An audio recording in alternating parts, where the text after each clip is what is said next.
Okay, video continue ಆಗ್ತದೆ.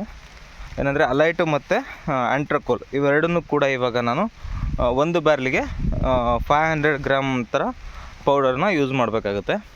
So Alight ಬಂದ್ಬಿಟ್ಟು ನಿಮಗೆ ಅಲ್ಯೂಮಿನಿಯಂ ಬೇಸ್ ಇರುತ್ತೆ. ಆ್ಯಂಡ್ ಆಂಟ್ರಕೋಲಲ್ಲಿ ನಿಮಗೆ ಜಿಂಕ್ ಇರೋದ್ರಿಂದ ಎಲೆಗಳು ಸ್ವಲ್ಪ ಗ್ರೀನಿಶ್ ಆಗಿ ಕಾಣಿಸ್ತವೆ.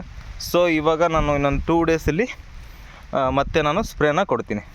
ಸೊ ಇದರಿಂದ ಏನಂದರೆ ಮತ್ತೆ ನಾನು ಮೈಕ್ರೋನ್ಯೂಟ್ರಿಯೆಂಟ್ಸ್ ಆ್ಯಡ್ ಮಾಡೋ ಅವಶ್ಯಕತೆ ಇಲ್ಲ. ಯಾಕೆಂದರೆ ಆಂಟ್ರಕೋಲಲ್ಲಿ ಜಿಂಕ್ ಇರೋದ್ರಿಂದ ನಾವು ಮತ್ತೆ ಇದಕ್ಕೆ ಸಪ್ರೇಟಾಗಿ ಮೈಕ್ರೋನ್ಯೂಟ್ರಿಯೆಂಟ್ಸ್ಗಳಲ್ಲಿ ಜಿಂಕನ್ನ ಆ್ಯಡ್ ಮಾಡೋ ಅವಶ್ಯಕತೆ ಇರೋದಿಲ್ಲ. ಸೊ ನೋಡ್ತಾ ಇರ್ಬೋದು ನೀವು, ನಾವು ಎಷ್ಟೇ ಕೇರ್ ಮಾಡಿದರೂ ಕೂಡ ಎಗೇನ್ ಆ್ಯಂಡ್ ಎಗೇನ್ ಇದು ನಾವು ಒಂದು ದಿವಸ ಸುಮ್ಮನೆ ಆದರೂ ಕೂಡ ತುಂಬ ಕಷ್ಟ ಆಗುತ್ತೆ. ಯಾಕಂದರೆ ತುಂಬ ಸ್ಪ್ರೆಡ್ ಆಗ್ತಾ ಇರೋದ್ರಿಂದ ರೋಗಗಳು, ಕೊಳೆ ರೋಗ ಆಗಲಿ ಅಥವಾ ಎಲೆ ಚುಕ್ಕೆ ರೋಗ ಆಗಲಿ, ನೀವೆಷ್ಟು ಕಾಷನ್ನಲ್ಲಿದ್ದರೂ ಕೂಡ ಸಾಲದು. ಏಕೆಂದರೆ ಪ್ರತಿದಿನ ಬಂದುಬಿಟ್ಟು ನೀವು ಚೆಕ್ ಮಾಡ್ತಾನೆ ಇರಬೇಕಾಗತ್ತೆ. ಇಫ್ ಇನ್ ಕೇಸ್ ಸ್ವಲ್ಪ ನಿಮಗೇನೋ ಸೂಕ್ಷ್ಮ ಕಂಡ್ರೂ ಕೂಡ ಇಮ್ಮಿಡಿಯೇಟಾಗಿ ಸ್ಪ್ರೇ ಮಾಡಲೇಬೇಕು. ಇಲ್ಲ ಅಂತಂದರೆ ನಮ್ಮ ಕೈಲಿರೋದಿಲ್ಲ ಅದು. ಸೊ ತುಂಬ ಜನ ಏನಂತಾರೆ, ನಾನು ಇದನ್ನು ಹೊಡೆದಿದ್ದೀನಿ, ಇವಾಗ ಔಷಧಿ ಮತ್ತೆ ಯಾವ್ದು ಹೊಡಿಬೇಕು, 5 ದಿನ ಆಗಿದೆ, 7 ದಿನ ಆಗಿದೆ ಅಂತ ಹೇಳ್ತಾರೆ. ಸೊ ನೋಡ್ತಾ ಇರಬೇಕು, ನೀವು ಪ್ರತಿದಿನ ಅನಲೈಸ್ ಮಾಡ್ತಾ ಇರಬೇಕು. ಇವಾಗ ನೋಡಿ, ಈ ಗಿಡದಲ್ಲಿ ಯಾವುದೇ ರೀತಿ ಒಂದು ಕೊರತೆ ಕಾಣಿಸ್ತಾ ಇಲ್ಲ. ಬಟ್ ಹಾಗಂತ ಇದರಲ್ಲಿ ಕಾಣಿಸ್ತಾ ಇಲ್ಲ ಅಂತ ಹೇಳೋದಕ್ಕಾಗೋದಿಲ್ಲ. ಇಲ್ಲಿ ನೋಡಿ, ಕೆಳಗಡೆ ಇರೋ ಎಲೆಯಲ್ಲಿ ಚುಕ್ಕೆ ಇದೆ, ಹೊಸದಾಗಿ ಬಂದಿರೋ ಎಲೆಯಲ್ಲಿ ಇವಾಗ ಚುಕ್ಕೆ ಇಲ್ಲ.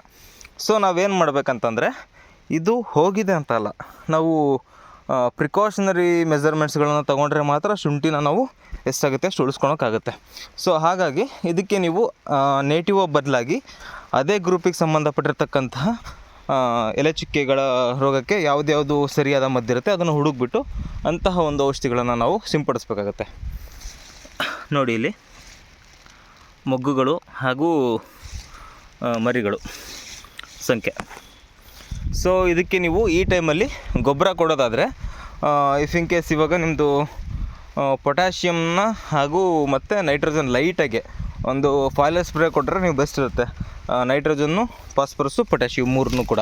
ಏಕೆಂದರೆ ನೈಟ್ರೋಜನ್ ಬಂದುಬಿಟ್ಟು ಸ್ವಲ್ಪ ಗ್ರೀನಿಯಾಗಿ ಇಟ್ಕೊಳುತ್ತೆ. ಅಂದರೆ ಜಾಸ್ತಿ ಡೋಸೇಜ್ ಇರೋಂಗಿಲ್ಲ ಅದರಲ್ಲಿ, ಒಂದು 2% ಅಥವಾ 3% ಇದ್ದರೆ ಸಾಕು.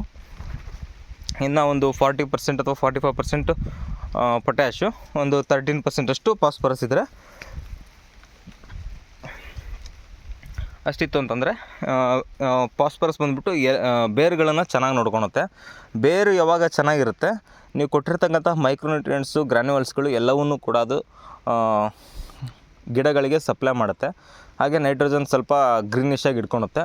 ಜಾಸ್ತಿ ಕೊಡಬೇಡಿ, ಯಾಕೆಂದರೆ ಅದು ರೂಟ್ ರಾಟ್ ಡಿಸೀಸ್ ಆಗಲಿ ಮತ್ತೊಂದು ಯಾವುದೇ ಫಂಗಸ್ಸಿಗಾಗಲಿ ನಾವಾಗೇ ಅದಕ್ಕೆ ಆಹಾರ ಕೊಟ್ಟಂಗಾಗುತ್ತೆ. ಸೊ ಮತ್ತೊಂದು ಏನಪ್ಪ ಅಂತಂದರೆ, ಪೊಟ್ಯಾಶ್ ನಿಮಗೆ ಗೊತ್ತಿರೋ ಪ್ರಕಾರ ಗೆಡ್ಡೆ ಸೈಜ್ಗಳನ್ನು ದಪ್ಪ ಮಾಡುತ್ತೆ. ಆ್ಯಂಡ್ ಯಾವುದೇ ರೀತಿ ರೋಗಗಳನ್ನು ಬರದೇ ಇರೋ ಥರ ನೋಡ್ಕೊಳೋದಕ್ಕೂ ಕೂಡ ಅದು ನಮಗೆ ಸಹಾಯ ಆಗುತ್ತೆ.